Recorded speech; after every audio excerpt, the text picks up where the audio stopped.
She didn't scream. She didn't cry. She simply left two things on the cold marble counter, divorce papers and a pregnancy test, and walked out the door of the most dangerous man in South Korea without looking back. He had bodyguards on every floor, cameras on every corner, and not one of them saw her go. When Lucien Draven came home that night and found those two pieces of paper sitting side by side under the kitchen light, something inside him broke that no bullet had ever touched. This is the story of what he did next. Stay with me until the very end. Hit like and drop your city in the comments so I can see just how far this story has traveled. Seoul in December does not forgive anything. The wind comes off the Han River like a blade, and it doesn't care who you are, crime lord, saint, or the woman quietly destroying her own life. One carefully folded silence at a time. Alina Mercer had learned that lesson 2 years ago when she first moved into the Draven estate and realized that marble floors and floor-to-ceiling windows and a husband worth more than some country's GDP still could not keep the cold out if the cold lived inside the walls themselves.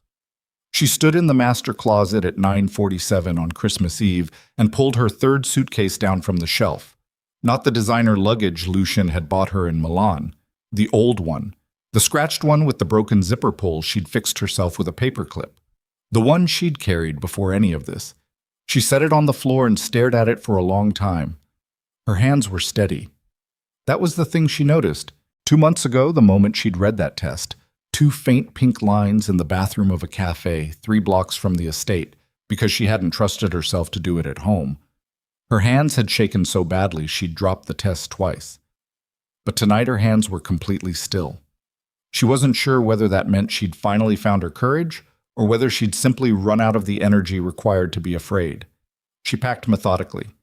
3 weeks of clothes, her portfolio drive, the small leather notebook she used for work, the photograph of her mother from the nightstand, not the one of her and Lucien from their wedding, which still hung on the wall like a lie somebody had framed and mounted, but her mother's photograph, the creased one, the real one. She tucked it between 2 sweaters and zipped the bag shut. She did not take the jewelry, not one piece. The nursery they would never build together was not something she let herself think about until she was already in the hallway, rolling the suitcase behind her, and her body simply stopped without permission from her brain. She stood outside the door of the room that had been a guest bedroom for 2 years and was still a guest bedroom. Lucien had never once suggested turning it into something else. He had never once mentioned children. He had never once looked at her with the specific kind of longing that she had seen on other men's faces when they watched their wives and started quietly calculating the future. She had stopped calculating the future herself about 8 months ago. She pushed the suitcase forward and kept moving. The kitchen was cold. The estate's heating system was excellent, but the kitchen always ran cold because of the stone counters and the high ceilings, and Alina had never been able to fix that, no matter how many times she'd complained to the household staff. She set her bag by the door that led to the service corridor. Then she took the 2 envelopes from the inside pocket of her coat. She'd been carrying them against her chest for 6 days, transferring them from coat to coat, unable to find the right moment, and she placed them on the counter under the warm yellow pendant light. The notary's seal on the divorce papers caught the light and glinted. She set the pregnancy test beside it, still in the original packaging, wrapped in a small piece of paper towel, but unmistakable. She looked at the 2 items for exactly 4 seconds. She counted. Then she picked up her bag and walked out. The driver she'd called was a regular car service, not one of Lucien's people. She'd paid cash through a third-party app. Old habit from her pre-Seoul life when she used to move between cities for exhibitions and didn't want her itinerary floating around in someone else's system.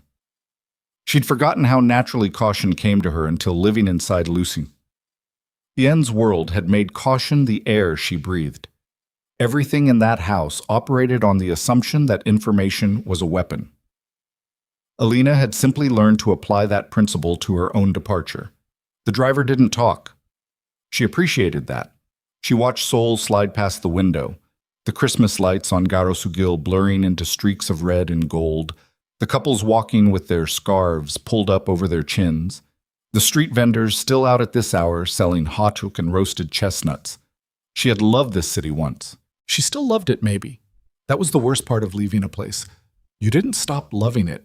You just accepted that loving something and being able to stay inside it were sometimes two completely different things. Lucian wouldn't be home until after midnight. He texted at 7:30. Late. Don't wait up. That was the full text. No explanation, no apology, not even a period at the end, as though punctuation required too much commitment. She'd stared at those 4 words and felt the last thread she'd been holding pull free from the wall. She hadn't responded. She'd called the notary instead. Incheon Airport at 10 p.m. on Christmas Eve was its own specific kind of purgatory, crowded with delayed families, crying children, exhausted airline staff wearing tinsel around their necks. Alina checked in at the counter with her one old suitcase and her one-way ticket to London, and the agent wished her a happy holiday without looking up from the screen, and Alina said thank you and meant nothing by it and moved toward security. She had not called her sister. She had not called her friend Chloe, who ran the gallery in Mayfair where she was going to crash for the first 2 weeks. She had told no one except Chloe. And even Chloe only knew I'm coming. I'll explain when I get there. She hadn't told anyone she was pregnant. She wasn't ready to make it real in other people's mouths yet. In the security line, she placed her phone in the tray and watched it move through the machine and thought, after tonight, the number that has called me 100 times goes dark. After tonight, that particular silence becomes permanent instead of temporary. She had been living with his silences for so long that she had started to confuse them with peace. It had taken her an embarrassingly long time to understand the difference. She was through security and at the gate by 11:15. Her flight boarded at 12:40. She bought a bottle of water and a sandwich she didn't eat and sat in the gray plastic chair closest to the window and watched planes pull back from their gates and disappear into the dark. She was so focused on the runway that she almost didn't hear it. Almost. Alina. His voice was not loud. Lucien Draven had never needed volume to fill a room. Even in a crowded international terminal at 11:30 on Christmas Eve, one word from that man cut through everything else like a frequency only certain people could hear. She felt it before she processed it. Some animal part of her brain that had been cataloging his presence for 2 years firing without asking permission. She did not turn around immediately. She made herself breathe twice first. Then she turned. He looked terrible. That was her first coherent thought. Not how did he get through security. She knew how. She'd always known how. Not how long has he been standing there, but simply, he looked terrible. His coat was unbuttoned despite the December cold. His shirt was still the one he'd put on that morning, untucked on the left side. His hair, which was always controlled, was not controlled. He had clearly run. Lucien Draven, who moved through every room of his life like a man who had never once needed to hurry, had run through an airport. And his face, she made herself look at his face because looking away was the coward's move, and she had not come this far to be a coward. His face was a disaster. Not dramatic, not the movie version of a man in crisis, just raw. Just the look of someone who had arrived somewhere seconds too late and was still struggling to understand the geography of the loss. He was holding the envelopes, both of them. You can't have those back, she said. Her voice came out steadier than she felt. The divorce papers are notarized. The other thing, she stopped. The other thing doesn't change anything. He crossed the distance between them in 3 steps and stopped close enough that she could see the vein working in his jaw. He was breathing hard. He smelled like the cold and something underneath it. Not cologne, just him, which was the cruelest detail, because she had never been able to make herself hate the way he smelled. You're pregnant, he said. Yes. And you were going to... He pressed his mouth shut, opened it again. You were going to get on a plane. I am going to get on a plane in about an hour. Alina, don't. The word came out harder than she intended, and she didn't take it back. Don't say my name like that right now. Don't do the voice. Oh, I've been preparing for this conversation for 6 days, and I need you to just... She exhaled. Just talk to me like a person, not like you're managing a situation. Something shifted in his expression. She'd hit something real. She watched him recalibrate, and for once in 2 years of marriage, she could actually see him doing it, could see the machinery of control engaging, and then, for the first time, disengaging. He looked down at the envelopes in his hand. I didn't know, he said, quietly, without the management. About the baby. I didn't know. I know you didn't. How long? 10 weeks. He was very still. She watched him absorb it the way she'd watched him absorb other difficult information over the years. That specific quality of stillness that wasn't calm, but was the thing you built over calm like a shell. I want to explain something to you, he said. Lucien, I've been waiting 2 years for you to explain something to me. I know. Every time I asked, every time I tried to understand why you disappeared, why you went cold, why I would reach for you, and it was like touching a wall, you gave me nothing. You gave me nothing. And I stayed. I kept staying. Her voice cracked on that last word, and she hated it. She pressed her thumbnail into her palm to refocus.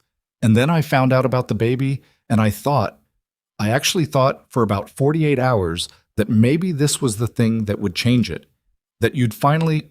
She stopped. I was in that house for 6 days after I found out. 6 days, Lucien, and you never looked at me differently. You came and went. You texted 4 words. You didn't... She shook her head. You didn't even know because you weren't looking. The gate across from them announced a boarding call in Korean and English, and the noise of the terminal swelled briefly and then receded. Lucienne didn't look away from her face. 2 weeks, he said. What? Give me 2 weeks. He wasn't pleading. That was the thing. His voice was direct, no performance in it, and that directness was more alarming than anything dramatic would have been. Not to fix everything, not to, I know I can't fix it in 2 weeks, but to explain, to actually explain. Things I should have told you 2 years ago and didn't, because I was trying to... He stopped, and she could see him rejecting 3 different versions of the sentence before he found the honest one. I was trying to protect you, and I did it wrong. I did it very wrong, and you paid the price for that, and I understand if you don't believe me, but give me 2 weeks. You had 2 years. I know. You had 2 years, and every day I thought I was doing something wrong. I thought I was the problem. Do you understand what that does to a person? To spend 2 years believing your husband is cold because you are somehow not... You were never the problem. His voice fractured slightly on the last word. Just slightly. But she heard it. Alina, you were never... Not for one day. Then tell me what the problem was. She stepped forward. She hadn't planned to. Her body just moved. Right now. Not in 2 weeks. Not in some controlled conversation where you've had time to decide what to let me know. Right here. Tell me one true thing. He looked at her for a long moment. The Christmas lights from a display somewhere behind her reflected faintly in his eyes. He looked like a man standing at the edge of something very high, deciding whether the fall was survivable. There's a man, he said, a man who has worked for me for 8 years, who I trusted above everyone, who found out 2 years ago that I was planning to step away from the organization, and who told me, very clearly, that if I moved against him or exposed what he'd taken from me, he would put a bullet in you first. He paused. So I made you hate me instead. I made myself someone you'd want to leave, because if you left Korea on your own, if you chose to leave, you'd be safer than if I sent you away. He was watching. He was always watching. I needed him to believe our marriage was already dead. Alina stared at him. The gate agent began calling Group A for the London flight. She didn't move. She stopped, started again. Something cold was moving through her chest. Not the cold of the airport, something internal. You're telling me that for 2 years, you intentionally, yes, made me feel unwanted, made me feel invisible. Let me believe I was... Her voice disappeared briefly. She found it again. You let me believe I was failing at my own marriage to protect me. Yes, the gate agent called Group B. Alina looked at the boarding gate. She looked at the envelope still in Lucien's hand. She looked at the man in front of her who was either telling her the most important truth of their marriage or the most sophisticated lie she had ever heard. And the terrible thing, the thing that made her stomach drop, was that she genuinely could not tell the difference. That uncertainty, all by itself, felt like the most honest thing that had passed between them in 2 years. 2 weeks, she said. He exhaled once. 2 weeks, she repeated, and her voice was flat and careful. And you tell me everything. Not the version you've curated, not the version where you're the one making all the decisions for both of us because you decided I couldn't handle the truth. Everything. And if at any point I decide I've heard enough, if I decide I want to get on a different plane, you step back. You don't follow me. You don't send anyone. You let me go. Agreed. I want to hear you say it. If at any point you decide you want to leave, I will let you go. He said it without flinching, without the shell. I swear it. Group C was called at the gate. A family with 3 small children moved past them with a stroller and 2 rolling suitcases, and a father who was sweating despite the cold, and Alina watched them go and thought, that is a man who knows exactly what he is carrying and where he is going. She could not say the same about herself. She held her hand out for her documents. Lucien placed both envelopes in her palm. He didn't hold on. He didn't make it a moment. He simply let go. She put them back in her coat against her chest and picked up the handle of her old scratched suitcase and looked at her husband, the man she had married and lost and not yet buried, and said, "Then take me home." She turned and walked toward the exit, and she did not look back, and she did not cry, and she did not feel relief or hope or peace. What she felt was something closer to the moment before a storm, when the air pressure drops and everything gets very quiet, and even the birds stop. That particular breathless silence that means what comes next will either clear the sky or tear everything apart. She didn't know which one was coming. That was the most frightening thing she had ever chosen to walk toward. And somewhere behind her, Lucien Draven, crime lord, husband, the father of her unborn child, followed her out into the December night, holding nothing but the 2 weeks she had given him and the weight of everything he still hadn't said. What he would reveal the next morning would shatter everything Alina thought she understood about the 2 years she'd spent blaming herself, and introduce her to a name she had never heard before, Darius Kwan. The drive back from Incheon took 47 minutes. They didn't speak for 46 of them. Alina sat in the passenger seat of Lucien's car, not the armored SUV his men usually drove him in, but his personal car, the black sedan he kept in the airport's private lot, the one she hadn't known existed until tonight. And she watched the highway lights streak past and pressed her thumbnail into her palm again, that small private anchor she'd developed somewhere in the second year of a marriage that had stopped making sense. The baby was the size of a lime. She'd read that on her phone in the cafe bathroom the same day she'd taken the test. A lime. She'd bought one at the market on the way home and held it in her hand for a long time, standing at the kitchen sink, trying to make the information feel real. It still didn't feel real. Lucien drove with both hands on the wheel. That was unusual. He was normally a one-hand driver, relaxed, controlled, the posture of a man who had never been uncertain about where he was going. Tonight he had both hands on the wheel, and his knuckles weren't white, but they were close. At the 46th minute, she said, "You should know that agreeing to come back doesn't mean I believe you." "I know. It means I'm willing to hear the rest of it." "I understand. And I'm staying in the main bedroom. You can have the guest house." A pause. "Okay. I'm not doing that to punish you." She kept her eyes on the road. "I'm doing it because I need a door I can close." "Alina." His voice was careful. "You don't have to explain yourself to me." She turned and looked at him for the first time since they'd gotten in the car. His profile in the passing lights, the line of his jaw still working faintly. "I've been explaining myself to you for 2 years," she said. "Don't tell me when to stop." He didn't answer. The car took the exit toward Hanam-dong. They arrived at the estate just after 1 in the morning. The house staff had gone home for the holiday. Lucien had given them 4 days off, which Alina hadn't known until she walked in and felt the particular quality of silence that a large house produces when it is genuinely empty rather than just quiet. She stood in the foyer with her old suitcase and looked at the marble staircase and the double-height ceilings, and the Christmas decorations that the housekeeper had put up 2 weeks ago, tasteful, expensive, unchosen by either of them, and felt the strangeness of being a visitor in a place she legally owned half of. Lucien came in behind her and set his keys on the entry table. He looked at her suitcase. "Let me take that up for you. I've got it." "Alina, I said I've got it." She picked it up and started up the stairs. At the landing, she stopped without turning around. "We'll talk in the morning, not tonight. I need tonight." She didn't wait for his answer. The master bedroom was exactly as she'd left it 4 hours ago. Bed still made. Her reading glasses still on the nightstand. The novel she hadn't been able to concentrate on for 3 weeks still face down on the pillow, as though she might pick it up and find it interesting again. She sat on the edge of the bed in her coat for a long time. Then she took her coat off and hung it up, and lay down on top of the covers and stared at the ceiling until somewhere around 3 in the morning, her body gave up the fight and pulled her under. She dreamed about the lime. Morning came gray and cold, Christmas Day.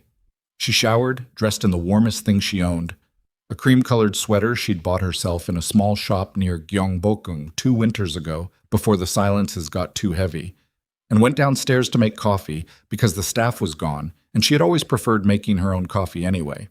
She found Lucien already at the kitchen counter. He'd made a full pot.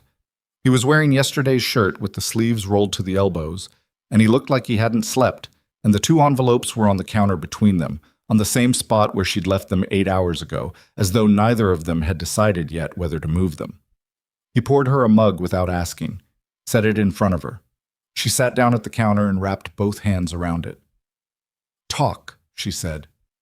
He sat down across from her. He didn't have a mug for himself. He just sat with his hands flat on the counter and looked at her with that stripped-down expression he'd had at the airport and said, "His name is Darius Kwan. He's been my lieutenant for 8 years. Was. He was my lieutenant. Was. He's in custody now. Has been for 3 months." He paused. "That's part of what I need to tell you.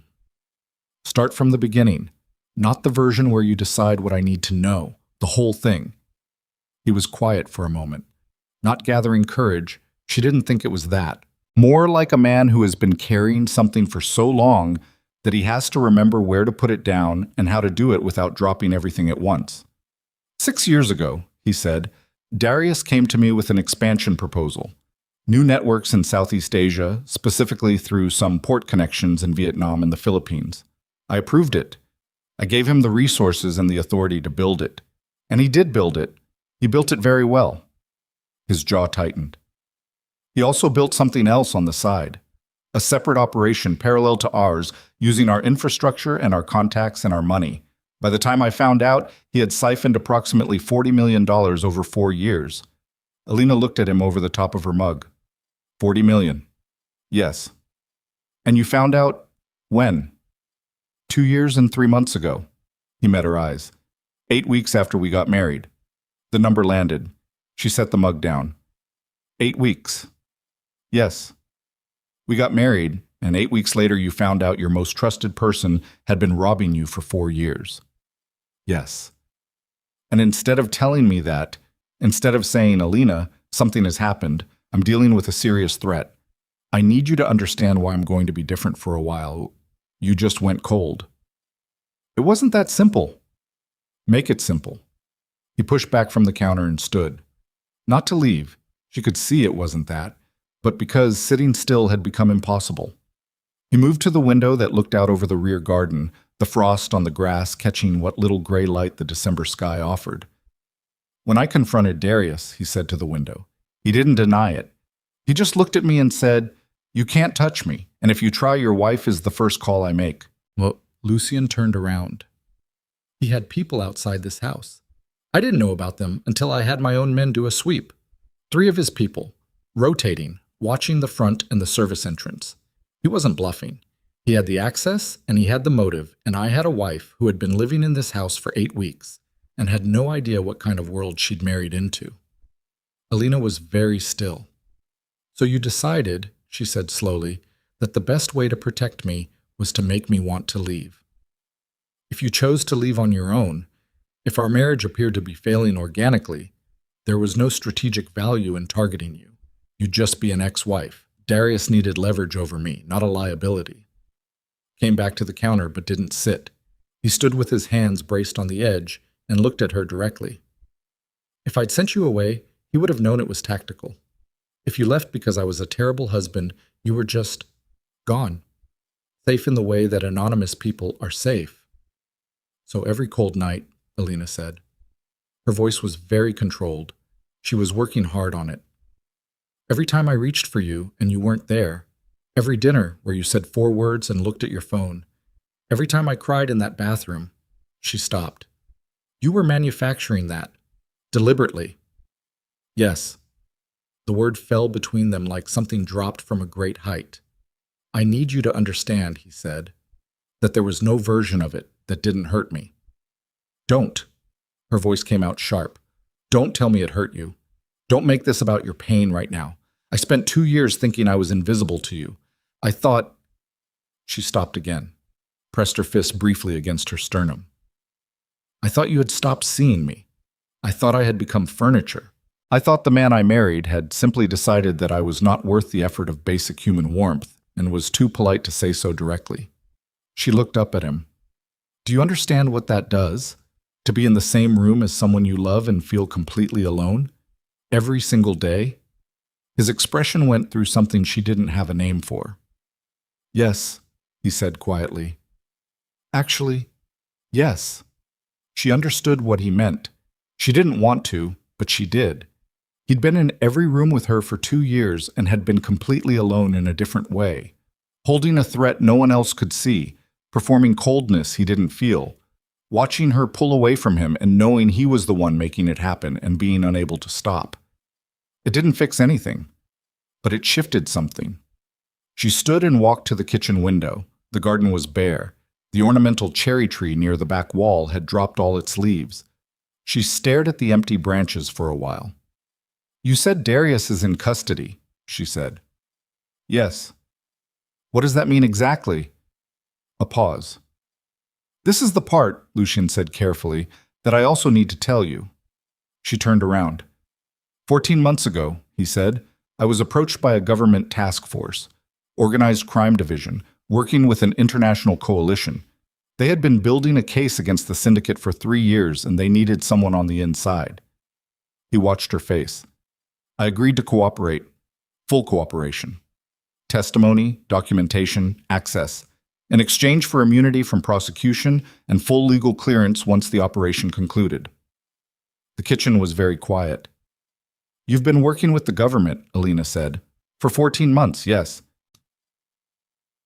You, the man who told me he worked in private finance and asset management, has been secretly dismantling his own criminal organization from the inside. Yes. While I was living in this house. Yes. She laughed. It wasn't a happy sound. It was the laugh that comes out when the situation has passed the point where a normal emotional response is adequate. A short, fractured sound that was closer to disbelief than amusement. Lucienne. She pressed her hand flat against the counter.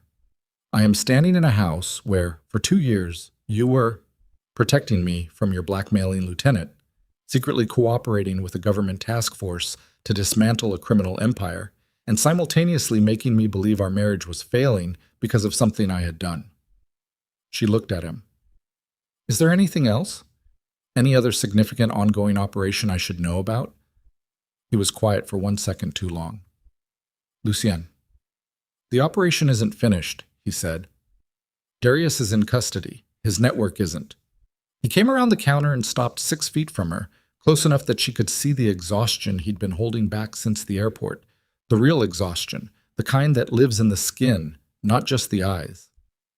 His younger brother, Victor, he's been rebuilding the fragments Darius left behind. Slowly, carefully, in a way that our surveillance almost missed. The task force believes he's close to having enough of a restructured network to be operationally dangerous again. Dangerous, she repeated. To whom? To anyone connected to the investigation. He paused. Potentially to you. She stared at him. He knows about you? Her voice had dropped. We believe so. Our intelligence is... We're still building the picture. But there are indicators that Victor has accessed some of Darius's files, which means he may have information about the estate, about our marriage, about... He stopped. About the pregnancy, she said flatly. We don't know yet. But possibly. Possibly, yes. Alina walked away from him. Not far.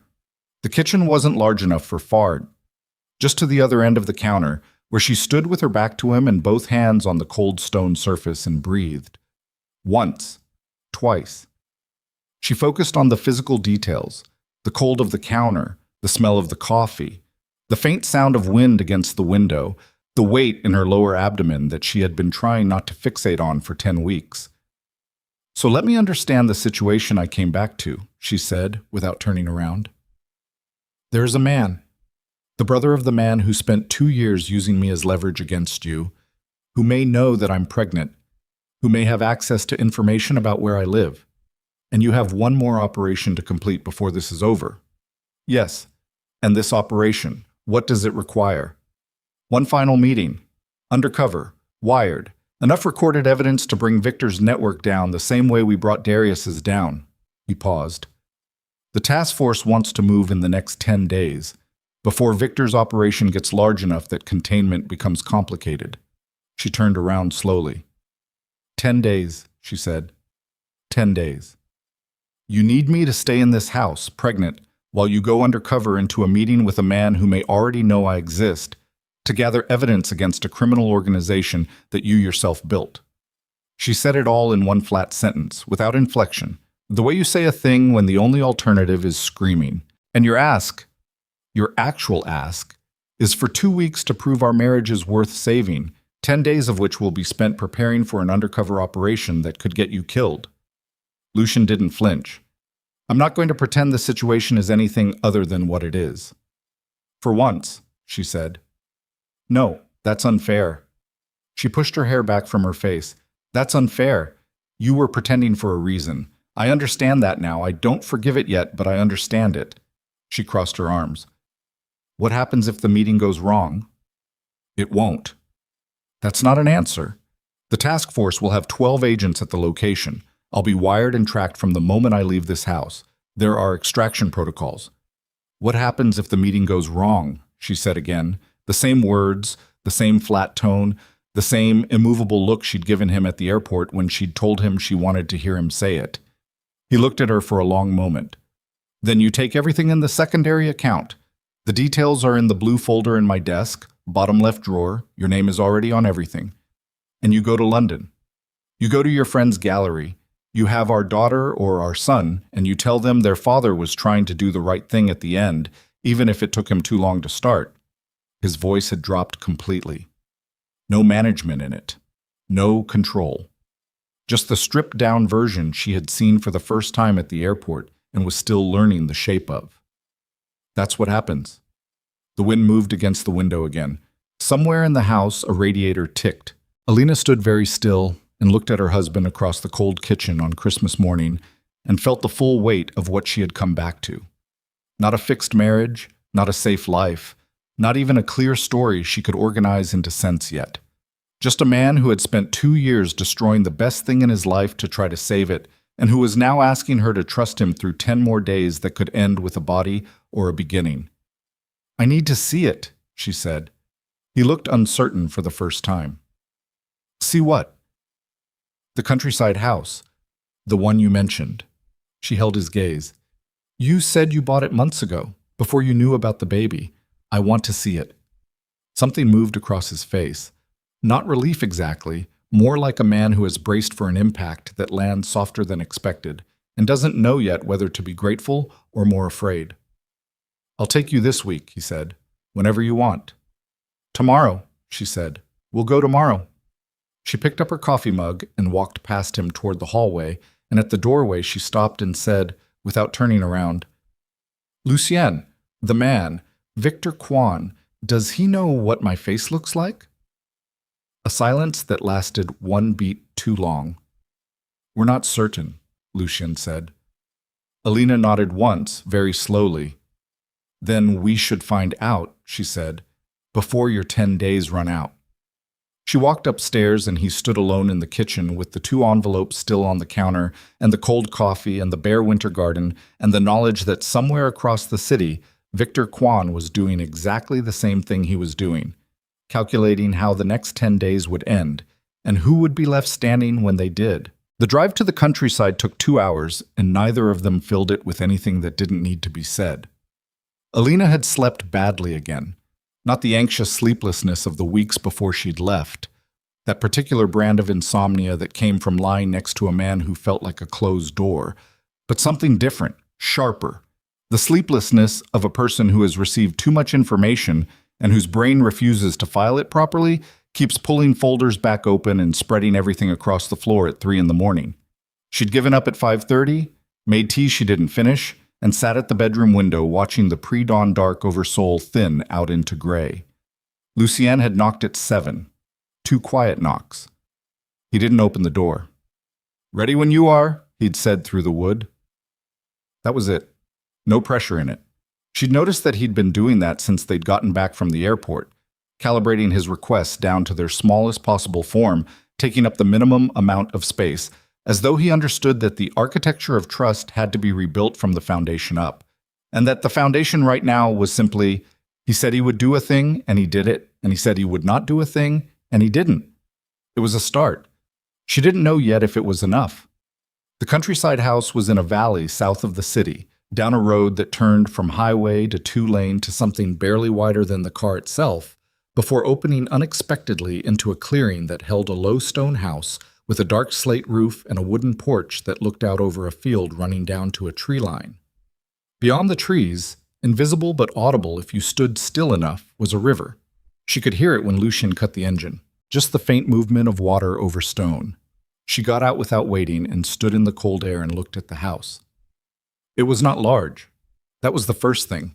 After 2 years in the estate with its double-height ceilings and its marble and its rooms she'd never found a use for, the scale of this place was almost startling in its modesty. 4 rooms, maybe 5. Stone walls that had been there for decades. A garden along the south side, gone dormant for winter. But she could see the structure of it. Someone had planted deliberately, perennials that would come back. Things that were built to last. "You did the garden?" she said. Lucien came to stand beside her, not close. "Had someone come out in September. I gave them a list of what you like." He paused. "Peonies along the south wall. The climbing rose you had in your apartment in New York. Lavender along the path. Because you told me once it helped you sleep." She looked at the dormant garden for a long time. The lavender was cut back to gray stubs for winter. She could see exactly where it would be in summer. "When did you buy this, Fike?" she asked. 14 months ago, when I started working with the task force." He put his hands in his coat pockets. "I needed to know there was something on the other side of it, something to work toward." He didn't look at her when he said it. He looked at the house. "I knew I couldn't tell you about it. I couldn't tell you about any of it, but I needed it to exist." She walked to the porch and up the 2 steps and put her hand on the door. It was unlocked. She looked back at him. "You've been coming here," she said. "Sometimes. When I could." "Alone?" "Yes." She pushed the door open and went inside. The main room was simple and warm. Someone had been here recently. The heating was on low. A fire had been laid in the stone fireplace but not lit. Wooden floors, worn smooth. A kitchen that was functional rather than designed. A reading chair near the window. Bookshelves that were half filled, the books organized with the same quiet precision Lucien applied to everything in his professional life and almost nothing in his personal one. She looked at the books. Architecture, landscape design. 3 books on child development that had clearly been read. The spines were creased, pages bent at corners. She pulled one out and looked at it. The first year. What your baby needs before they know how to ask. The publication date was 8 months ago. He had bought it 8 months ago. She was 10 weeks pregnant. He had not known. He had bought a book about infant care 8 months ago in a house he had built as an exit from a life he was dismantling, for a child he didn't yet know was coming. She put the book back very carefully. "The nursery," she said, her voice completely neutral. "Show me." He led her down the short hallway to the second door on the left. He opened it and stepped back to let her through first. The room was small, north-facing, which was wrong for a nursery. She'd have to think about that, about whether a mirror along the south wall could bring in more light. But the wrongness of the orientation was the only conventional mistake in the room. Everything else was. She stood in the doorway and her throat did something she didn't give it permission to do. The crib was wooden, handmade, the joinery visible and clean, the kind of thing built by someone who understood that the quality of the making was a form of language. A mobile hung above it, simple geometric shapes in muted colors. The walls had been painted a warm off-white, not the sterile white of hospital rooms, but something that held light differently, something that felt like it had been chosen carefully. On the small shelf beside the crib, 3 stuffed animals: a fox, a rabbit, and a small brown bear with one ear slightly larger than the other, clearly handmade and imperfect and better for it. "The bear," she said, "found it at a market here. The woman who made it had a booth by the river." He was standing behind her in the doorway. She didn't turn around. "Something about the imperfection of it. I don't know, I just needed it to be in here." She walked to the crib and put her hand on the railing. The wood was smooth and solid. She applied the smallest pressure and the whole frame held without movement. He'd built it to last. She stood there with her hand on the crib that Lucian Draven had built. Not bought, built, before he knew there was a baby coming, and felt the specific devastation of a woman who discovers that the story she'd been telling herself for 2 years contained a character she'd never met. The Lucienne she'd built in her head during the silent dinners and the 4-word texts had been a man of pure cold calculation, a man who had simply outgrown the marriage and lacked the basic decency to say so. The man who had laid in supplies for an infant in a house no one else knew about was not that man. She didn't know yet who he was. But he was not that. "Okay," she said, quietly, to herself as much as to him. She took her hand off the crib and walked back to the main room and sat in the reading chair by the window and looked out at the dead winter field. And after a moment, Lucien came and sat on the floor a few feet from her. Not in the other chair, on the floor, cross-legged, as though he was trying to be physically lower than her line of sight, to take up less vertical space.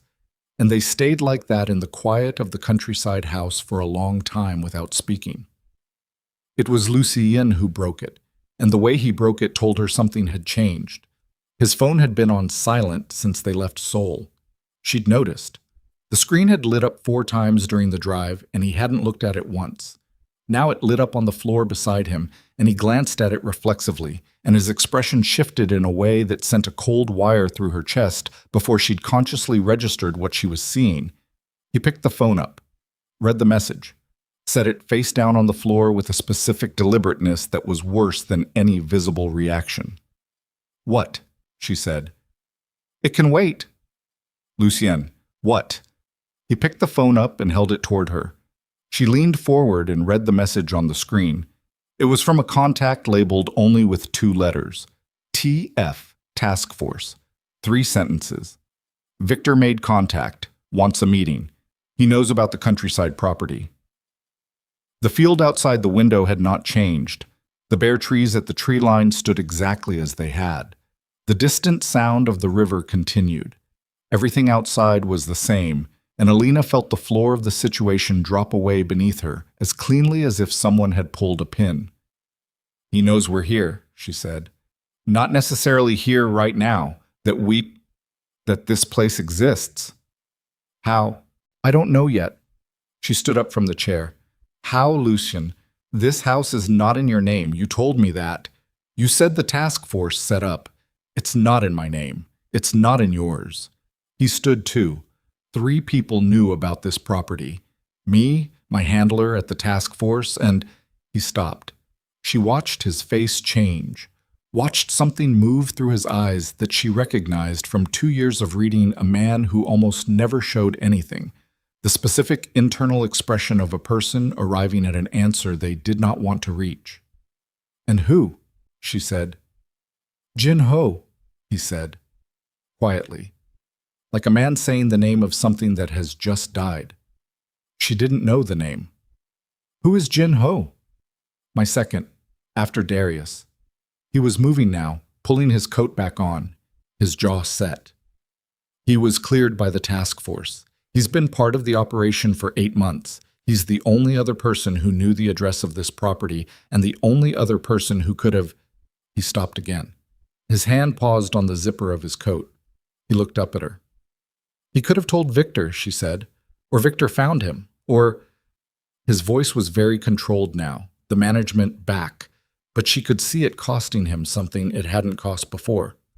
"Or he's been feeding information to Victor the entire time and everything we've done for the last 8 months. Every operation we've run, every piece of evidence we've gathered, Victor already knows about. The sentence landed in the room like a stone dropped in still water. Alina looked at him across the small main room of the house he'd built for their future and said very carefully, "If Victor knows about the operation, about your cooperation, then he knows you're not just a crime lord he wants revenge against. He knows you're the man who's been taking his brother's organization apart from the inside." "Yes." "Which makes you not just a target for revenge. No. It makes you the only witness who can put him away." Lucian's phone lit up again. This time he answered it. He spoke in Korean, low and rapid, and Alina watched his face go through a sequence of expressions that she had never seen on him in 2 years of marriage. Shock, then a controlled fury, then something that looked like grief and didn't leave. He ended the call and stood holding the phone for 3 seconds. "Jinho is dead," he said. "They found him this morning, before I got the message about Victor reaching out." He set the phone down on the kitchen counter with a quiet click. "He's been dead since last night, which means Victor already had the information before he made contact with the task force. The meeting request, it's not a negotiation." His voice was flat, professional. The voice she used to think was coldness and now understood was the sound of a man using structure to hold himself together when the alternative was coming apart in a way that would help no one. "It's a message. He knows exactly where we are in the operation. He knows what we have and what we don't have. And he's choosing to reach out anyway, which means he's not afraid of the task force," Alina said. "No. Because he has something they don't." Lucien looked at her, just looked at her, and in the look was the answer before he said it. "He has you," Lucien said. "He has your name, your face, your pregnancy, and now the address of this house. The meeting request came with a photograph." He stopped. "Of you, leaving the estate this morning." The walls of the small room were very close. Alina became aware of her own heartbeat in a way that happened rarely. Not racing, just suddenly audible, suddenly present, her body reminding her it existed and that inside it, smaller than a lime now but not by much, something else existed too. "He had someone at the estate this morning," she said. "Yes." "While we were still inside." "Yes." She didn't move. She stood in the center of the room and breathed and let the facts reorganize themselves around her because the only option available to her was to think clearly or to not think at all. And not thinking at all was not a luxury she could afford right now. "Call your handler," she said. "I already—" "Call them right now, in front of me." She met his eyes. "No more information that I find out about secondhand or an hour late. You call them right now and you put it on speaker and we hear it together." He looked at her for one beat. Then he picked up the phone and dialed. The handler's name was Park Seo-yeon, and her voice on the phone was the voice of someone who had been awake since before they found Jinho. Clipped, precise, already 3 steps into crisis management. She confirmed everything Lucian had said and added 3 things he hadn't known yet. Victor's network was larger than their most recent assessment, almost double the estimated size, which meant the 8 months of intelligence they'd gathered through Jinho was potentially compromised from the start. The photograph of Alina had been taken at 7:14 a.m. using a long-range lens from a vehicle parked 2 blocks from the estate, and Victor's meeting request had included a specific location and a specific time. The time was in 4 days. 4 days? Alina said, not to Lucien, to the phone. "Your timeline just moved up, Mrs. "Draven," Park said, with the carefully neutral tone of someone who had not expected to be directly addressing the wife. "We're aware of that. We're reassessing—" "What does reassessing mean in practical terms?" Alina said. "Does it mean Lucien attends the meeting in 4 days, or does it mean you pull back and let Victor's network grow until you've rebuilt your intelligence?" A pause on the line. "We don't recommend—" "I didn't ask for a recommendation. I asked what the options are." Another pause. Longer. When Park spoke again, there was something subtly different in her voice. Not respect exactly, but a recalibration. The way someone recalibrates when they've misjudged the weight of something. "The options are, Accelerated operation with the meeting in 4 days under circumstances that are significantly less controlled than we had planned. Or extended timeline with enhanced protection for you and your husband, during which Victor's network continues to expand and the risk profile increases over time. She paused. Neither option is clean. No, Alina said. They're not. She looked at Lucien. He was watching her with an expression she had never seen directed at her before. Not love exactly, or not only that, but the look of a man who is watching someone he had fundamentally underestimated and is only now understanding the full shape of what he had. We'll call you back within the hour, she said, and ended the call before Park could respond. The room was quiet again. Outside, a bird moved through the empty branches of the tree nearest the window. Just a flash of movement, a small, dark shape, and then gone. You don't have to be part of this decision, Lucien said. She looked at him steadily. You built a nursery in this house before you knew I was pregnant, she said. You planned a future for our family in the middle of a war you were fighting alone. You made every decision alone for 2 years because you decided that was safer. She took one step toward him. I'm 10 weeks pregnant. There is a man who has a photograph of my face and the address of this house, and he has 4 days to decide how to use both of those things. And you are standing in front of me telling me I don't have to be part of this decision. She stopped. I am part of this decision. I have been part of this since the night I walked into that airport. The only question is whether you understand that yet. He was very still. I understand it, he said. Then here is what I think. She kept her voice even. She kept her hands still. She was terrified in a way that lived entirely below the surface, in the layer of the body that doesn't consult the mind, a cold animal terror that she was not going to let direct her right now because direction needed to come from something steadier. I think Victor reaching out is not a threat. It's a test. He wants to see if you'll run. He wants to see if you'll pull me out of the city or change the location of the meeting or bring so many task force bodies that the whole operation collapses under its own visibility. She looked at Lucien. He expects you to react like a man protecting an asset, because that's how he would react. And instead, Lucien said slowly, instead you respond like a man who has already lost everything he was afraid to lose and survived it. She held his gaze. You go to the meeting, on his timeline, at his location, and you don't bring an army. You bring a wire and 4 words worth of calm, and you let him believe he has won. Lucien Draven stood in the small stone house above the winter field and looked at his wife, and for the first time in 2 years of marriage, said nothing at all, because there was nothing to say that would add to what she had already said. He nodded once. She picked up his phone from the counter and held it out to him. Call Park back, she said. Tell her 4 days. He took the phone. His fingers closed over hers for a moment before taking it. Just a moment, barely a second, the first time he had touched her hand since the airport. And then she let go and he dialed. Outside the window, the bare field ran down toward the tree line, and beyond it the river moved over its stones in the cold December dark, indifferent and continuous, the way water always is, the way time always is, the way the world continues its business while inside a small house above it, 2 people stood at the exact point where every possible version of their future narrowed down to the width of 4 days and whatever was waiting at the end of them.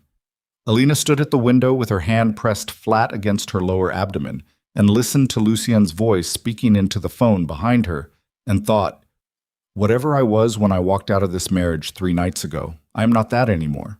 She didn't know yet what she was instead, but she was about to find out. The 4 days moved the way days do before something irrevocable, too fast in the hours that mattered, unbearably slow in the hours that didn't. Alina stayed at the countryside house.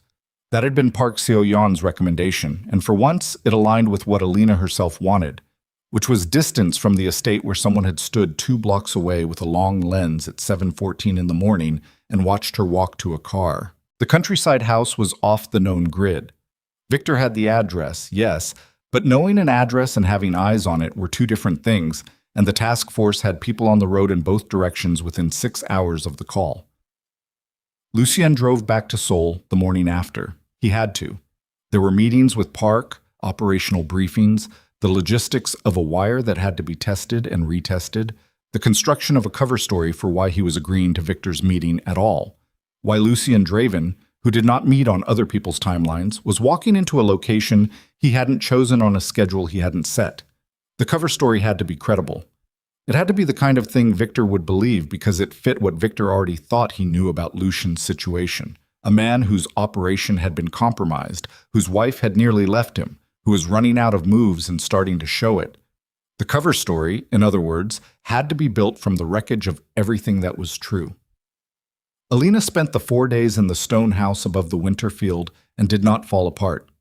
She had been prepared to fall apart, had made a kind of private arrangement with herself that the falling apart was permissible, was even necessary, was the reasonable response to a situation that included a surveillance photograph of her own face taken without her knowledge by a man who knew she was pregnant. But the falling apart didn't come. What came instead was a specific cold clarity she recognized from the hardest moments of her professional life. The clarity that arrived when an exhibition was collapsing 3 days before opening, and the only option was to move through the problem with complete unsentimental focus, one variable at a time. She organized the nursery. She didn't have supplies, no paint, no new furniture. The room was already as Lucien had made it, but she measured the window and calculated where a south-facing mirror would need to go to correct the light situation. She made a list. She called Chloe in London and said briefly that she wasn't coming, that things had changed, that she would explain later, and listened to Chloe's silence on the line, and then her careful, "Okay, whenever you're ready," and felt the weight of having one person in her life who didn't ask for more than she could give. She read the child development book. Not all of it, but enough. She folded the corners of pages she wanted to return to. She held the imperfect handmade bear and looked at it for a long time one evening and thought about a man who had stood at a market stall by a river and chosen this specific bear because of its uneven ear and carried it back to a house no one knew about and placed it on a shelf in a room that existed in its entirety as an act of faith in a future he wasn't sure he'd live to reach. Lucien called every evening at 9. Not long calls. 10 minutes, sometimes 15. The first night she did most of the talking. The second night he did. By the third night they had settled into something that wasn't comfortable exactly, but was functional. Two people exchanging information honestly, without the management, without the performance, learning the shape of what it felt like to talk to each other without armor. On the third night, he told her something she hadn't expected. "I want you to know," he said, "that whatever happens in that warehouse, I'm not going in there trying to come back as the man who runs things." His voice on the phone was quiet and very direct. "That version of me is already done. It was done before you left. The only question was whether I was going to be able to explain that to you before or after you got on the plane." She was sitting in the reading chair by the window.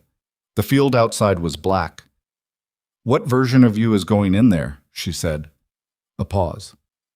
"A man who made a lot of wrong choices for reasons that made sense at the time, and who is now standing at the end of those choices and trying to make one right one." He paused again. "That's the only version I've got left." She looked out the window at the dark field for a moment. "Don't get killed," she said. A sound that wasn't quite a laugh. "That's the plan." "I'm serious, Lucien." "I know you are." His voice dropped. "So am I." The fourth day was the day of the meeting. He arrived at the countryside house at 6 in the morning, 3 hours before he had to be in position. She heard the car on the gravel and was already awake, had been awake since 4, lying in the dark listening to the river. And she came downstairs in her sweater and her socks and found him in the kitchen making coffee with the focused silence of a man who needs to do something with his hands. She sat at the kitchen table and watched him. He was wearing a dark shirt and dark trousers. No tie. Nothing that would look out of place for the location, the abandoned port warehouse near Incheon, where Victor had specified industrial, isolated, the kind of location chosen because it was equidistant from several exit routes and impossible to surveil cleanly from outside. She knew all of this because Park had walked her through it on the phone the previous afternoon, despite the fact that no one had asked Park to walk her through it. Park had called on her own. Alina thought she knew why. "The wire," she said. Lucien set a mug in front of her and sat down. He pulled the collar of his shirt aside slightly. Adhesive patch just below the left collarbone, smaller than she'd expected. Range? Clear up to 400 meters. The relay vehicle will be in the port parking structure. He smoothed the shirt back down. 12 agents, 6 positions, 2 inside the building in advance already in place. Victor will sweep for wires. Yes. Will the patch survive that? It's passive until I activate it. Thermal shielding. It'll read his body temperature. He picked up his own coffee. If it doesn't work, I have a backup. What's the backup? My own memory of everything said in that room. He looked at her steadily. I've sat across from men in rooms and remembered every word said for 20 years. That part of me still works. She wrapped both hands around her mug. The kitchen was warm. Outside the window, the field was becoming visible in the first gray light. Tell me what you think happens in that room, she said. Not what Park thinks. What you think. He was quiet for a moment. Victor is 29 years old, he said. He's smart. He is not as smart as Darius, but Darius is sitting in a cell, so perhaps that distinction matters less than it used to. What Victor has that Darius didn't is anger. He's operating from a personal wound, not a strategic position. Men who operate from wounds make decisions that pure strategists don't. He set his mug down. He wants me to know that he has you. He wants to use that. He thinks it's the lever that breaks me open. A pause. He's partially right, but he doesn't know that you being the lever is also the thing that means I'm not going to make a mistake in that room. Because the cost of a mistake is not abstract anymore. Alina looked at him across the kitchen table in the early morning light and felt something settle in her chest that had been loose and unstable for 4 days. Not peace, not certainty. Something more structural than either. The specific sensation of standing on ground that has been tested and has not moved. Okay, she said. Okay. Go do this. He stood. He took his coat from the back of the chair. She stood too, and for a moment they were both standing on opposite sides of the kitchen table in the gray morning, and neither of them moved. And she thought about the airport and the marble counter, and 2 years of manufactured distance, and the crib with the solid joints, and the bear with the uneven ear and the lavender cut back to stubs waiting for spring. She walked around the table and he went very still. She put her hand flat against his chest, over the wire, over his heart, and felt it beating. Harder than his face showed, faster than his voice, the body always honest about what the mind was managing. She looked up at him. You told me, she said, that if something went wrong, I should take what's in the blue folder and go to London and tell our child you were trying to do the right thing at the end. Yes. I'm not going to do that. She held his gaze. I'm going to tell them you did the right thing. No trying, no at the end, just that you did it. She pressed her hand once firmly against his chest. So make sure that's the sentence I get to say. Something happened in his face that she hadn't seen before in 2 years of watching it. Not the controlled version, not the managed version, not the shell over the shell, just the plain, undefended thing underneath all of it. He put his hand over hers for 3 seconds. Then he let go. And she let go. And he put his coat on and walked out. She listened to the car start and the gravel and then silence. Then she sat back down at the kitchen table and waited, because waiting was the only thing left, and she was going to do it without falling apart. The warehouse near Incheonport smelled like salt water and rusted iron, and the specific cold of large concrete spaces that never fully warm regardless of season. Lucian walked in at 9:58, 2 minutes before the specified time, because arriving late would have signaled anxiety, and arriving early would have signaled eagerness, and 2 minutes before said, I move on my own schedule, and I'm allowing yours to coincide with it. The building was vast and dim, crates stacked along the north wall. Overhead lights, 3 of them functional, casting pools of industrial yellow in the gray. His footsteps on the concrete floor announced themselves clearly, and he let them. He could hear his own breathing, could feel the adhesive patch warming against his skin. He activated it. Victor Kwan was standing in the center pool of light with 4 men fanned behind him. He was younger looking in person than in the surveillance photographs. Angular face, expensive coat, the particular stillness of someone performing calm rather than feeling it. His eyes tracked Lucien from the moment he came through the door and didn't stop. Two of Victor's men moved toward Lucien before he'd taken 5 steps. He stopped and put his arms out slightly. Let them work.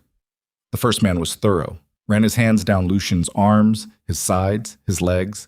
The second held a detection device, ran it across Lucien's chest, his back. The passive wire did exactly what it was supposed to do and registered nothing. The first man stepped back. Clear? Victor tilted his head slightly toward the center of the room. An invitation. Lucien walked forward and stopped 8 feet from the man who had spent the last 3 months rebuilding a broken organization specifically to arrive at this moment. They looked at each other. You look tired, Victor said. His Korean was soul-accented, precise. That's new. You asked for a meeting, Lucien said. I'm here. What do you want? Victor almost smiled. You know what I want. I know what you think you want. Tell me the version you're prepared to say out loud. The almost smile flattened. Behind Victor, one of the 4 men shifted his weight. Small movement, telling. My brother, Victor said, spent 8 years building something that could have lasted 2 more generations. And you dismantled it from the inside like a... He stopped, recalibrated. You used him. You used his loyalty and his work, and then you handed him to people who put him in a cage. Darius stole $40 million from me, Lucien said, evenly. He threatened my wife. He built a parallel operation inside mine and used my infrastructure to do it. What I did to Darius was a response to what Darius did first. Darius was family. Darius was a liability who made himself a threat. The temperature in the room changed. Victor's jaw went hard. One of the men behind him took a step forward, and Victor raised a hand without looking back, and the man stopped. You know what I have, Victor said. Tell me anyway. Your wife's name, her face, her condition. The word landed with deliberate weight. The address of the house you've been hiding her in. The full scope of your cooperation with Park Seo-yeon's task force, including the operational timeline and the names of every asset you burned in the last 14 months. He paused. And Jin-ho's full record of your conversations. Every one, going back 9 months.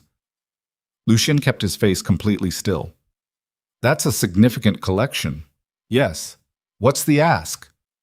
Victor studied him, looking for the crack. Lucien knew exactly what he was looking for because it was the same thing Lucien himself had looked for in 20 years of rooms like this one. The place where the other man stopped performing and started reacting. The place where the body betrayed what the mouth refused to say. You walk away from the task force, Victor said. Fully, clean break. You give me the name of every government contact you have, every document you've provided, and you stand in front of Park Seo-yeon and tell her the cooperation is over and you're prepared to face prosecution for everything. He paused. In exchange, your wife stays safe. Your child is born without incident, and what remains of this organization rebuilds without interference. The overhead lights hummed. Somewhere deep in the building, a door moved on its hinges, just a breath of sound, barely audible. Lucien was quiet for a long moment. Can I ask you something? He said. Victor waited. Your brother. When he found out I was going to step away from the organization. When he decided to use Alina as leverage rather than coming to me directly. Did you know? Victor's expression didn't change, but his right hand moved almost imperceptibly, one finger extending slightly, then retracting. Enough. What does that matter now? Because if you knew, Lucien said, then the 2 years my wife spent believing she was invisible to her own husband, the 2 years she spent in a house she was afraid to feel safe in, those years are partly on you as well as on Darius. He kept his voice level. No heat in it. That was the thing that was hardest to maintain. Not fear, not anger, but the complete absence of both, because both were weapons Victor could use. I want you to understand that I know that, and that I'm standing here anyway. Very moving, Victor said, and the flatness of his tone was the first thing he'd said that sounded entirely genuine. Answer, or the people watching your house in the countryside hear from me in the next 60 seconds. There are no people watching the house. Victor's eyes narrowed. I had the task force pull them 40 minutes ago, Lucien said. 3 vehicles. They left before I drove here. If you check right now, the road is empty. He watched Victor's face process this. I had them pull back because I didn't want your people following a tail back to my wife's location. There's no one there. It's just her. He paused. And I'm going to tell you something now, Victor, that I have never said in any room to any man in 20 years of being in rooms exactly like this one. He had the full attention of every person in the warehouse. I'm not going to make a deal with you, he said. I'm not going to walk away from the task force. I'm not going to hand you names or documents or access. And I'm not going to let you use my wife and my unborn child as a lever to make me into something I've spent the last 14 months trying not to be anymore. His voice was completely calm. It cost him something to keep it that way. He could feel the cost in his sternum, in the muscles of his jaw, in the particular effort of breathing at a normal rate while 4 armed men stood within lunging distance. What I'm going to do is stand here and tell you the truth, which is this. The organization is over. Not because I ended it, because everything Darius built it on was rotten from the foundation, and you have been trying to rebuild a rotting structure and calling it a future. He looked directly at Victor. Revenge doesn't give you back what Darius lost. It just costs you what you have left. The silence in the warehouse was total. Victor stared at him for a long moment. Then something crossed his face, not the anger Lucian expected, but something underneath the anger, something younger and rawer that the anger had been sitting on top of. And for 1 second, Victor Kwan looked like exactly what he was. A 29-year-old man who had lost his brother and built a war around the loss because war was easier than grief. 1 second, that was all. Then Victor's hand moved and the 4 men moved, and a gun came up behind Lucian's head, and he felt the barrel cold and specific against the back of his skull, and he did not move, and he did not reach for anything, and he did not stop looking at Victor's face. Last chance, Victor said. His voice had changed. The performance was gone. What was left was the wound itself, open and raw and furious. Last chance, Draven. Give me what I'm asking for, or this ends right now. Lucien heard his own heartbeat, felt it in his temples, his hands, the base of his throat, felt the wire against his chest, and the cold of the warehouse, and the weight of everything he had not yet gotten to do. He thought of a bear with one ear larger than the other. He thought of lavender cut back to stubs, waiting for spring. No, he said.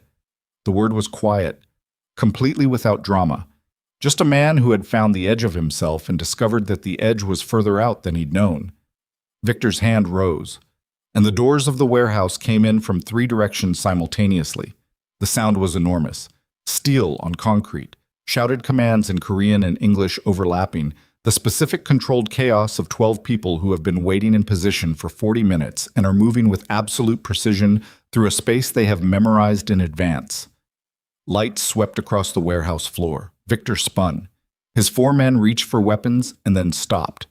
Not because they were unarmed, but because the geometry of the room had changed completely in 4 seconds, and the arithmetic of what they were facing had rendered every weapon in their hands theoretical. The gun left the back of Lucian's head. He didn't move.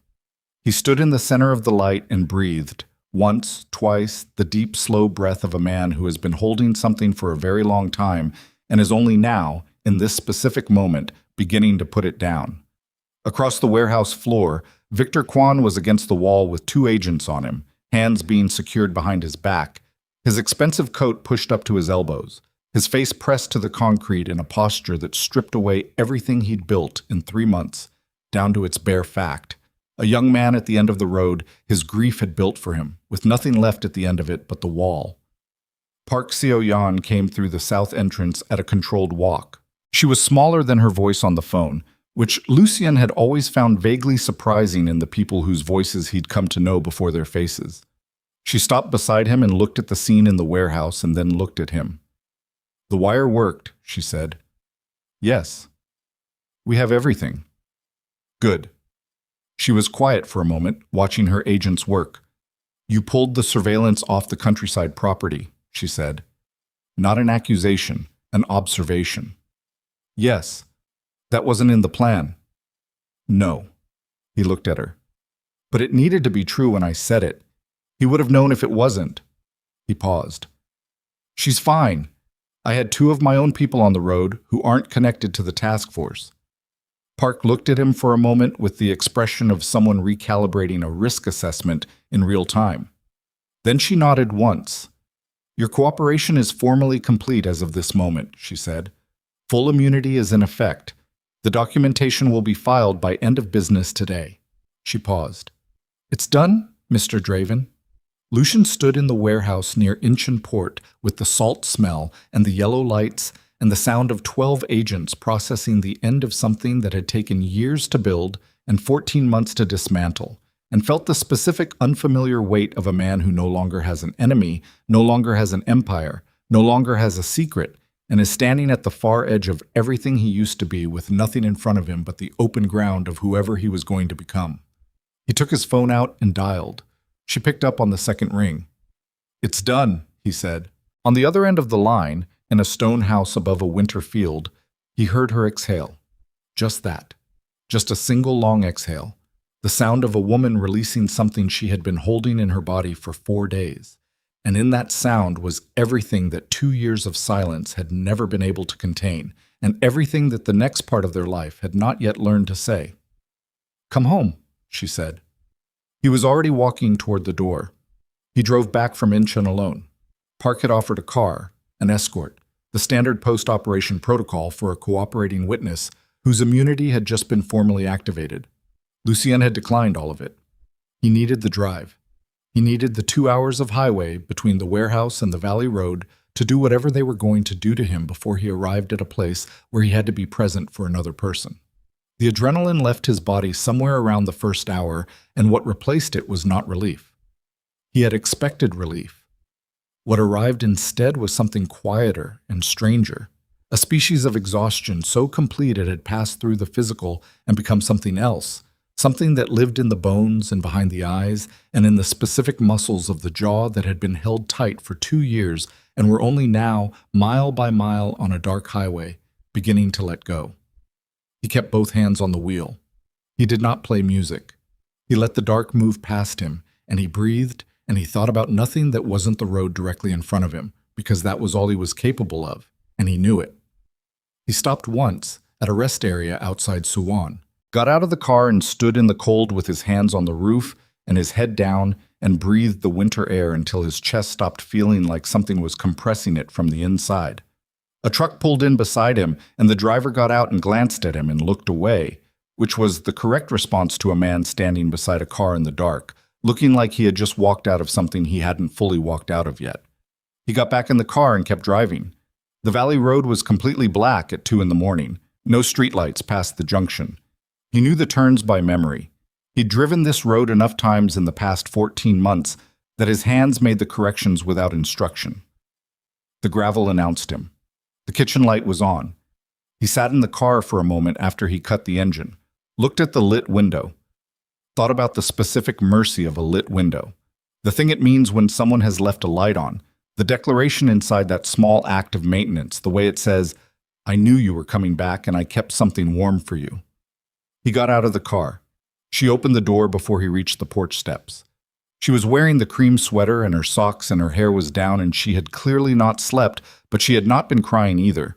Her eyes were clear, steady, the eyes of someone who had spent 4 days building themselves into something solid enough to hold what was coming. She looked at him the way she'd looked at him at the airport, taking full inventory, not allowing herself the relief of a partial accounting. He stopped at the bottom of the porch steps. She looked at his face. Then she came down the 2 steps and put both arms around him, and he stood very still for 1 second. The second it takes for a body that has been braced for a long time to understand that bracing is no longer required. And then he put his arms around her and held on with the particular grip of a man who has just understood, at a cellular level, what it would have meant to lose this. They stood on the porch in the winter cold for a long time. She didn't ask about the warehouse, not yet. She took him inside and sat him at the kitchen table and made tea he didn't ask for, and set it in front of him and sat across from him and simply looked at him and waited, because she had learned in the past 4 days something she hadn't known in 2 years of marriage, that Lucien Draven did not open at pressure. He opened at space, at stillness, at the specific quality of attention that asks nothing, and therefore makes it possible to give everything. He told her about the warehouse. All of it. The gun at the back of his head, what Victor had said, what he had said in return. He told it without drama, sequentially, the way you describe something that happened to you when you are still close enough to it that distance hasn't shaped it yet. She listened without interrupting. When he got to the part about the gun, she looked at his face for a long moment with an expression he couldn't fully read. Not fear, past fear, the face of someone encountering something that frightened them retrospectively after the danger had passed, which is sometimes more disorienting than fear in the moment. The two agents who were in the building in advance, she said when he finished. They were already inside when you walked in. Yes. So when Victor's men searched you and found nothing, the coverage was already there. The wire was a redundancy.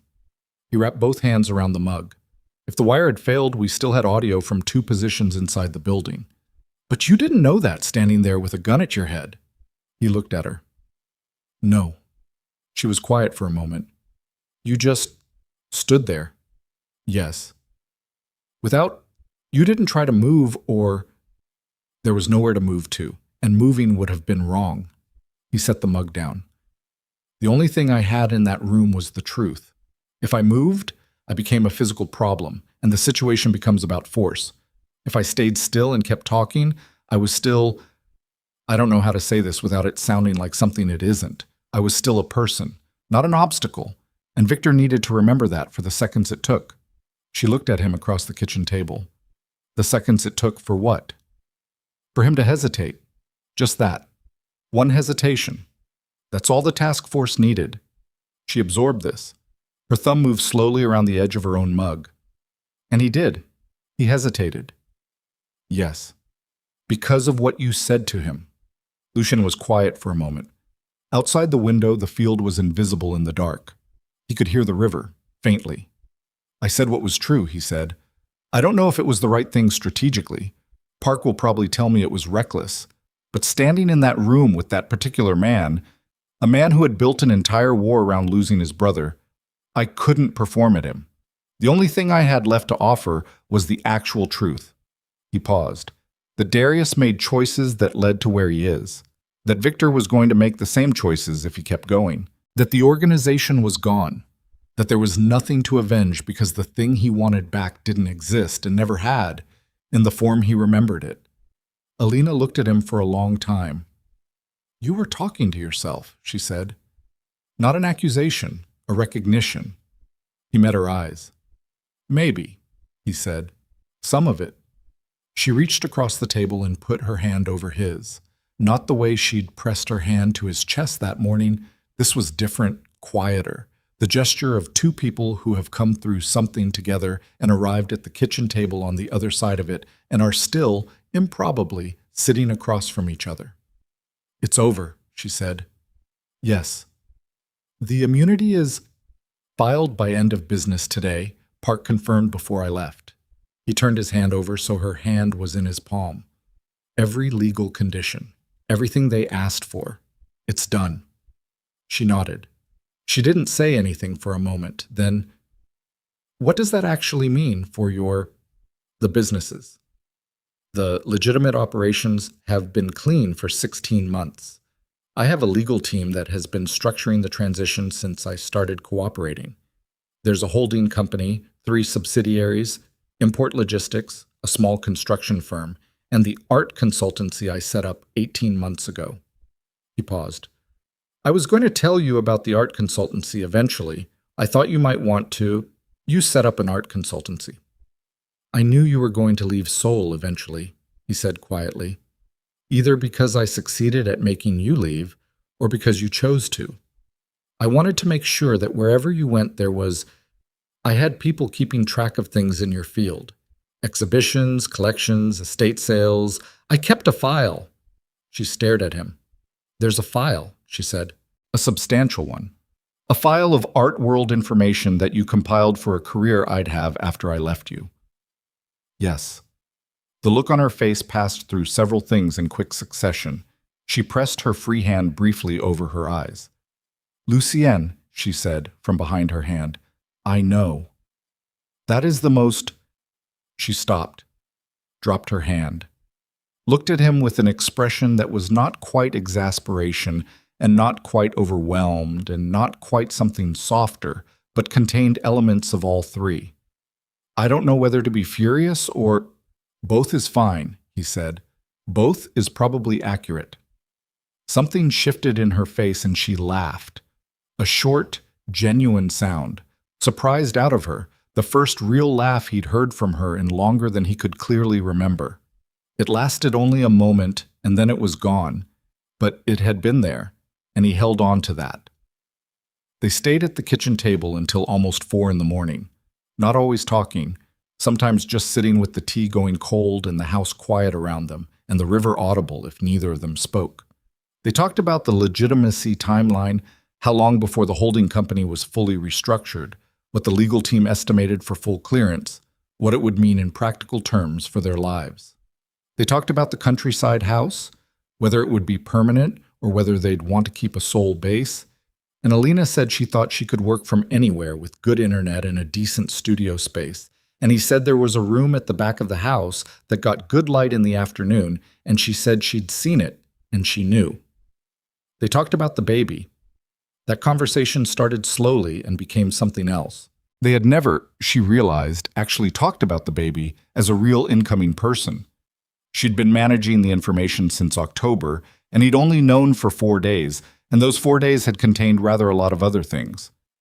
But at 3 in the morning at the kitchen table, they talked about it as a fact, as a specific future person who would arrive in approximately 6 months and would need things, and would change everything and whom they were, against considerable odds, going to greet together. I finished the book, she said, the one from the shelf in the nursery. What did you think? I think the chapter on sleep scheduling is optimistic to the point of delusion. She looked at her mug. I think you buying that book 8 months ago before you knew was one of the most— I don't have the right word for it. You don't need one, he said. She looked up at him. No, I think I do, actually. She considered it. Faithful, she said finally. It was faithful.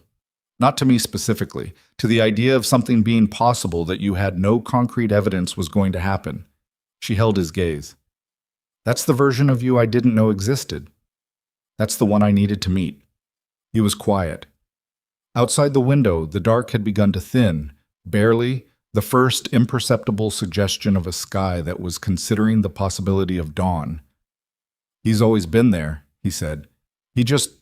I buried him under a lot of things that felt necessary at the time. I know, she said. I believe you. She paused. That's new. I want you to know that. Believing you is new, as of approximately 72 hours ago, and it is still a process and not a conclusion, but it is happening. I understand. Don't make me regret it. I won't. That's not a promise I need from you, she said. I've had promises. What I need is what I've had for the last 4 days, which is just the truth in real time. However inconvenient, however much you think I'd rather not know. She looked at him steadily. Can you do that indefinitely? He looked back at her with the same stripped-down expression she'd first seen at the airport and had been learning to read since, the expression that was not comfortable for him, that cost him something, but that was the only true version of his face. I've spent 20 years being the man who doesn't say things, he said. I know how to do that with a level of skill that I am not proud of anymore. He paused. Learning to do the opposite is going to require you to be patient with me when I fall back into old patterns. Because I will, at some point. Not out of intent, just out of habit that goes very deep. I know. And I need you to— I'll call you on it, she said. Every time. You have my word on that. Something settled in his face. The last of it, maybe. The last locked thing coming open. Okay, he said. Okay, she said. The dawn came slowly. The field went from black to deep gray to the pale, colorless light of early morning, and the dormant garden along the south wall became visible again, the cut-back lavender and the empty rose trellis, and the places where the peonies would push through in spring. They moved from the kitchen to the main room, and Alina sat in the reading chair, and Lucien sat on the floor beside it, as he had on the day they'd first come here together, and they watched the light change over the field. The months that followed were not easy. Lucien had been honest about that possibility, and the honesty proved itself accurate. There were weeks when the legal restructuring created complications that bled into everything else. There were depositions, 3 of them, one lasting 2 full days, where Lucien sat across from prosecutors and gave testimony about things he had done and ordered and allowed over 20 years, and came home afterward with a specific quietness that Alina had learned to read as the quietness of a man digesting something he couldn't undo, only account for. She didn't try to talk him out of the quietness. She left the kitchen light on and made tea and sat across from him or beside him and let him find his own way back to the surface, because she had come to understand that his silences were not the silences of 2 years ago. They did not exclude her. They were not constructed to keep her at distance. They were simply the sounds that a person makes when they are genuinely processing something difficult rather than performing the processing for an audience. She began working from the back room of the countryside house. The afternoon light was good, as Lucien had said it would be, and she set up her monitor and her portfolio system and began reconnecting with the network she had quietly let atrophy during the 2nd year of a marriage she'd been spending all her energy trying to survive. She called Chloe in London and gave her the real version of what had happened, as much of it as she could give without compromising information that was still part of an active legal record. And Chloe listened with the quality of silence she was known for among her friends, the silence that meant she was taking everything in and not spending any of her attention on her own reaction.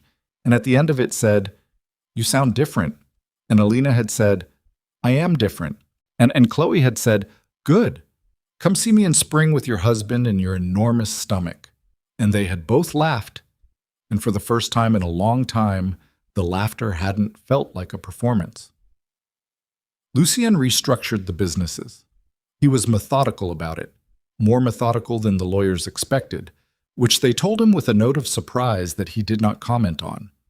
He divested completely from 2 of the subsidiary holdings that couldn't be adequately cleaned and consolidated around the legitimate core. The art consultancy he quietly passed to Alina's operational control, not as a gift, but as a structural decision.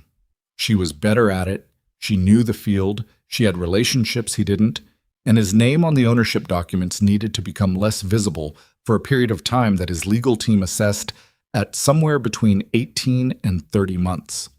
She took it on with the same focused competence she brought to everything she actually cared about, which told him more than she said directly about how she felt about the prospect of the work.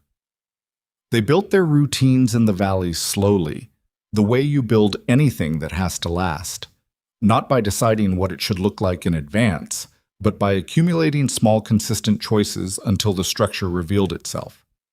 He cooked in the mornings. She made the coffee. He dealt with calls and legal communication between 9 and 12. She worked from noon until the light went.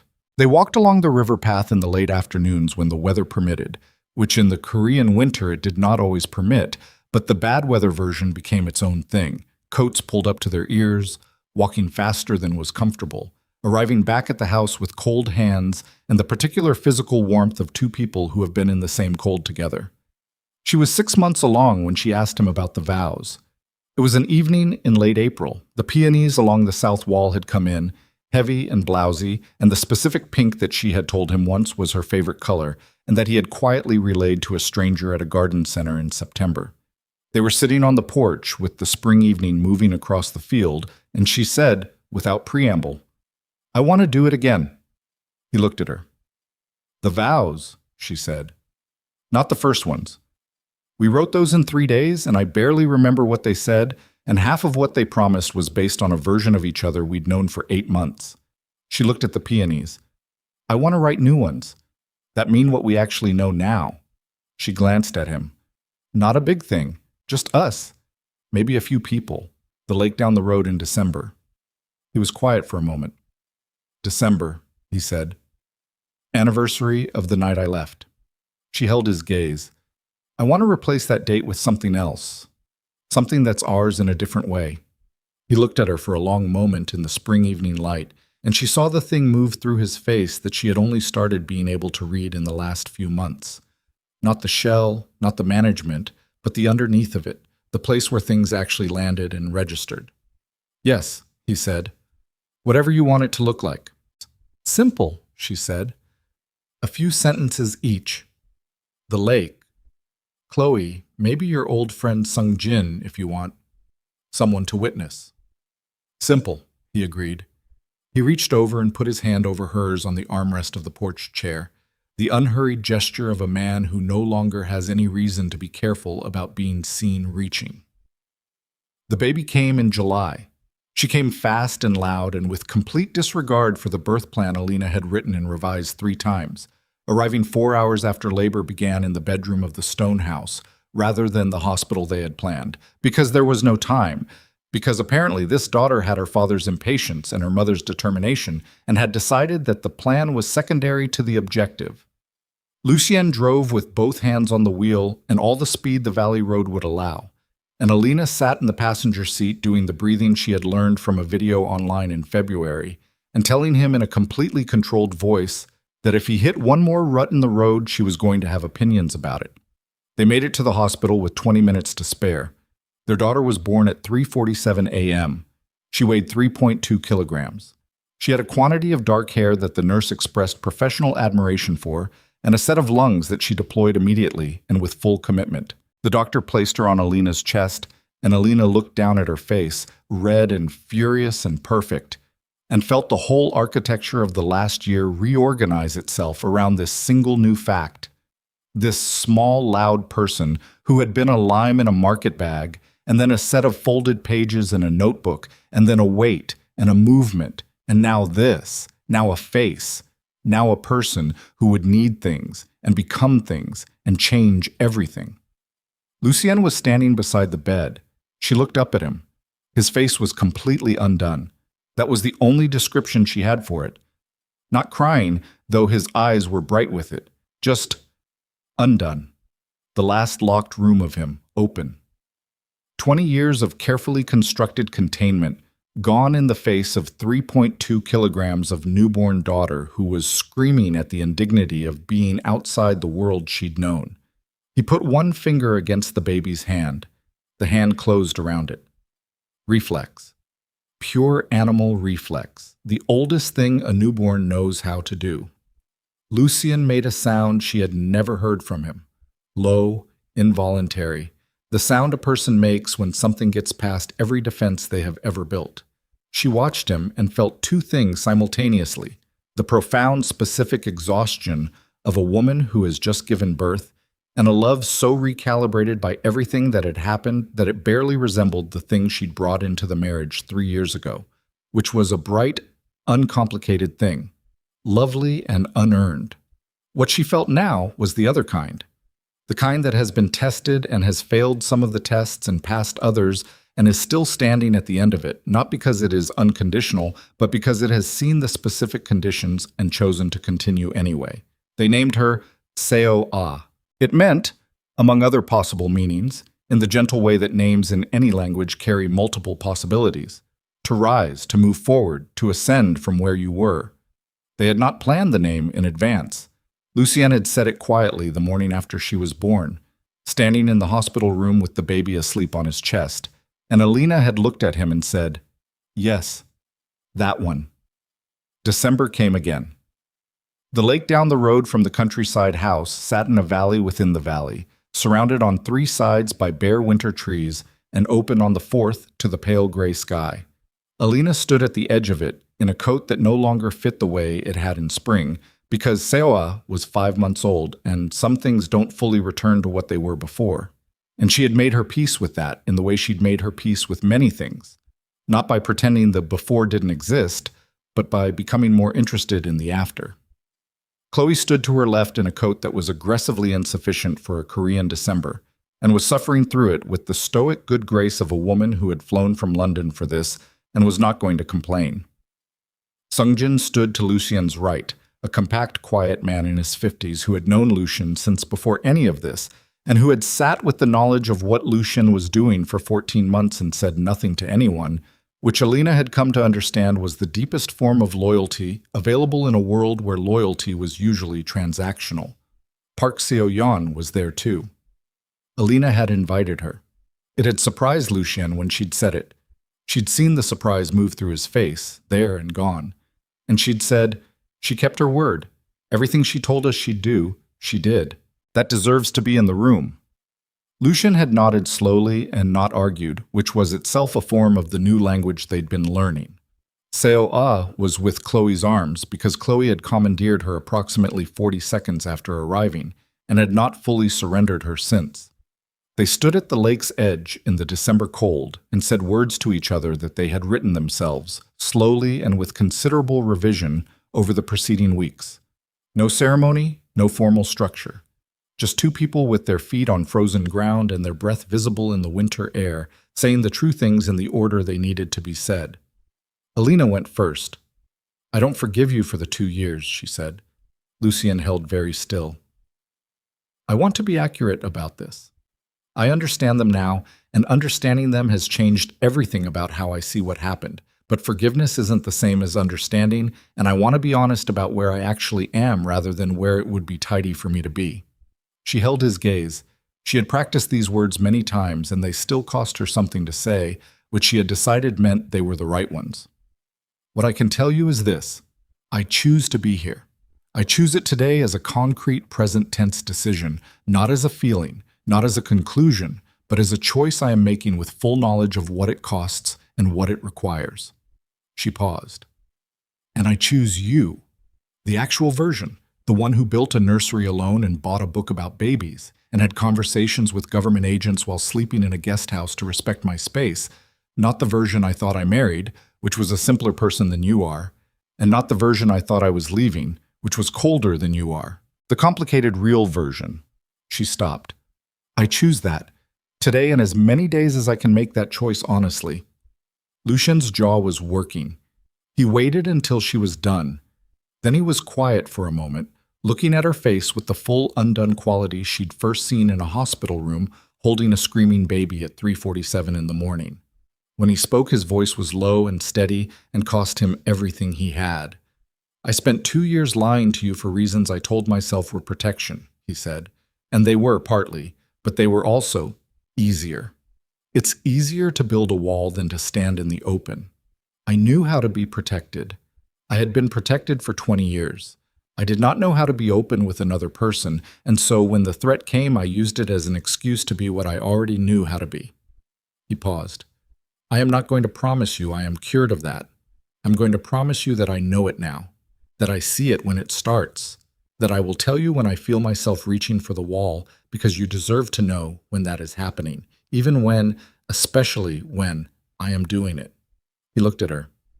And I'm going to spend however many days I have left being the man who bought a book and planted lavender and built a crib badly and fixed it twice. Not because it makes up for anything, but because it's who I actually am under everything I taught myself to be. He stopped, drew a breath. I choose you too. The version who packed the old suitcase with the broken zipper, who stood at a gate in Incheon and asked me to say it rather than just believe it, who sat in a task force debrief and told a government agent her timeline without blinking. A pause. The lake surface caught the pale December light and held it. I choose all of her, today, and every day I'm able to make that choice honestly. The bare trees stood in their December silence. The lake held the sky. Seoa, on Chloe's hip, made the small decisive sound that meant she had noticed the cold and had opinions about it. Nobody laughed, and then everyone did, and the sound of it went up into the winter air and disappeared into the gray, and Lucy Draven, who had spent 20 years making rooms go quiet, stood at the edge of a frozen lake in a valley in South Korea and let the sound come out of him and didn't try to manage it or contain it or shape it into something more controlled. Alina reached up and put her hand against his jaw, cold fingers, warm palm, the gesture of a woman who has learned the geography of a face not once but twice and finds it changed for the better the second time. Come inside, she said. Your daughter is cold. He put his hand over hers on his face, held it there for one moment, the way you hold something you have come very close to losing and have not yet fully accustomed yourself to the fact that it stayed. Then they walked back up the hill toward the lit house, together, the small group of them, with the lake at their backs and the stone walls ahead, and the lavender on the south side standing cut back and patient beneath the winter ground, already, in the dark below the frost, beginning its slow work toward spring.